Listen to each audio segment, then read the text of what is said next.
Welcome to the League of Legends Champion Spotlight, featuring Diana, the Scorn of the Moon. A new moon is rising. Diana is an ability power-based assassin, fighter, and jungler. Utilizing quick movements and precision targeting, Diana can burst down individual targets or hold the front line in larger engagements. Diana's passive is Moonsilver Blade. Diana automatically enjoys increased attack speed, and every third attack will deal bonus damage in an area. Not attacking for a few seconds will reset this attack timer. Crescent Strike sends out a nuke that arcs from Diana's right, damaging and applying Moonlight to all enemies it hits. Moonlight reveals enemies for a few seconds and interacts with her ultimate, which we'll get into later. As Diana's primary damage tool, you'll typically want to max it as quickly as possible. I speak only truth. Pale Cascade shields Diana for a few seconds, and creates 3 orbiting spheres that explode on contact with enemies, dealing damage in an area. If all 3 spheres explode, Diana's shield is refreshed. Pale Cascade is a must-have for jungling, so if this is your goal, take at least 2 points quickly, and in most cases we'll want to max it second. Moonfall pulls in and slows all surrounding enemies. Taking an early point will help you secure kills and save allies, but usually can be left at just 1 point until maxing your other abilities.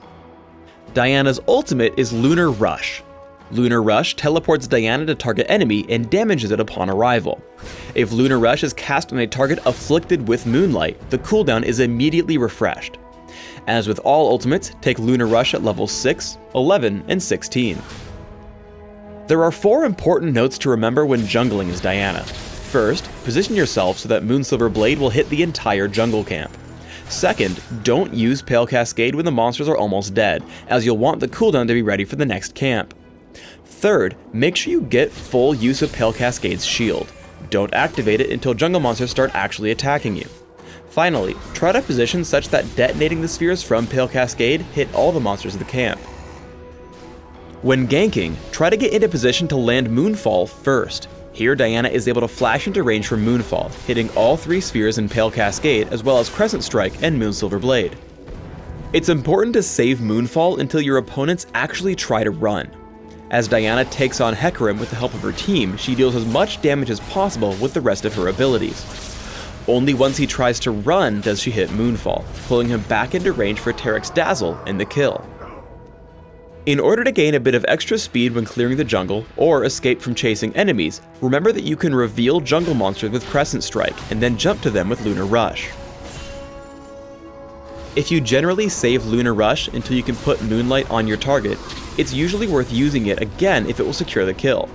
Here Diana puts some early damage on Renekton, lands Crescent Strike, and follows up with Lunar Rush. After he flashes away, Pale Cascade plus Lunar Rush will deal enough damage to pick up the kill, so Diana charges in. When playing Diana as an assassin, it's important you constantly roam around the map to help your allies. As Diana finds Brand in trouble, she lands Crescent Strike and immediately hits Lunar Rush. Hitting Moonfall into a second Lunar Rush, she gets behind Gragas and grabs the kill. Diana players will have to decide whether to hit Lunar Rush right away to catch up to an opponent or wait for Crescent Strike so they can refresh its cooldown. After Diana gets Hecarim low, he starts to get away. Instead of hitting Lunar Rush to close the gap, she waits for Crescent Strike to come back from cooldown. This allows her to hit Lunar Rush twice, picking up the kill.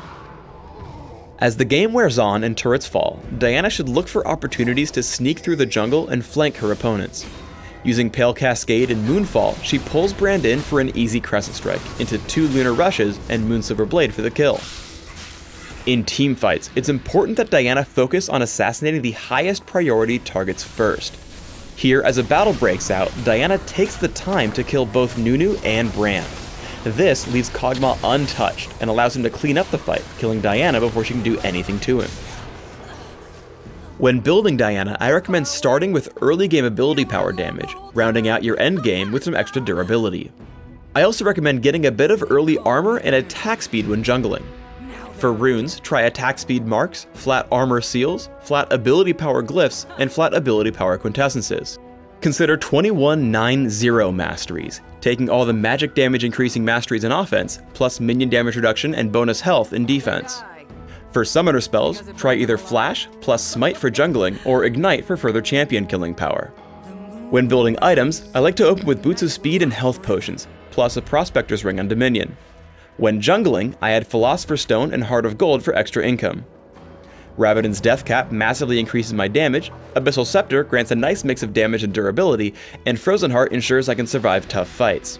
Adding a Void Staff makes sure I can deal damage to enemies who stack magic resist, and finally Ryle's Crystal Scepter adds some extra utility to my build at the end. Thanks for tuning in to the Diana Champion Spotlight. Please subscribe to the Riot Games YouTube channel above and leave us your comments just below the video.